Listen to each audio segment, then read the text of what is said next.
This is The Conscious Investor, presented by Nuveen. I'm here with Bill Emick, professor at Columbia University and co-author of Social Value Investing. So tell me, why did you decide to write this book?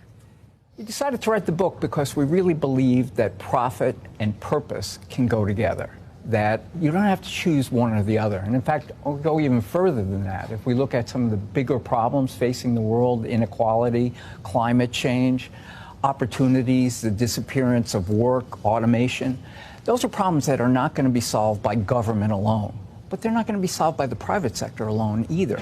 So we've been researching this area for 10 years, trying to find a way that you can be efficient and do good at the same time. And I think if people have a chance to take a look at the book, they'll see we found examples from all over the world, and we think there's much more to come. So it's not one or the other, it's both. And do you have one favorite example of how this has really worked in the past? Well, we love them all, and I love New York, and I'm from New York, so Central Park and the High Line are really close to my heart. But the one that's most amazing to me, and perhaps to most people, is India. You know, when most people think of India, they think of poverty, they think of streaming people, they think of Gandhi, and they don't recognize that India is the sixth largest economy in the world and growing faster than any other large economy.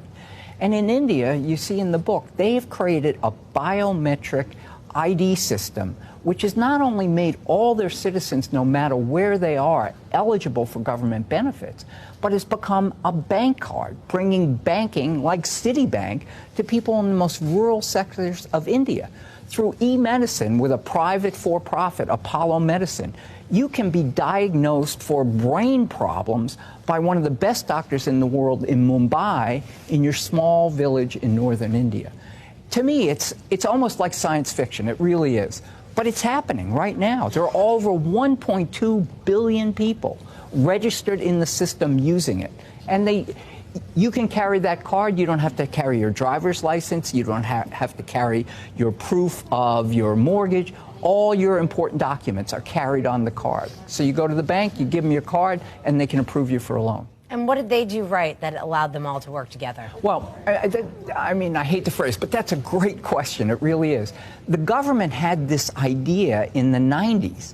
And from the 90s all the way until the middle 2000s, it went nowhere because they didn't have the expertise.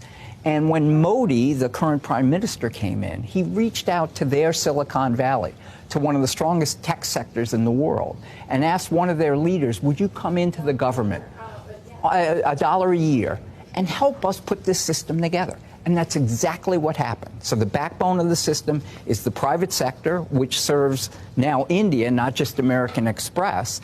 And the registration was done by 200,000 entrepreneurs that they licensed into the system to actually get people registered. So it was local, international, government, private, and community all working together. And it's not done. There's miles to go. But the banking sector is probably going to triple in size. The wealth of people and communities, and most importantly to me, corruption, which was a terrible problem with government benefits. I wouldn't say it's eliminated, but it's reduced dramatically. So benefits all around. And you co-wrote the book with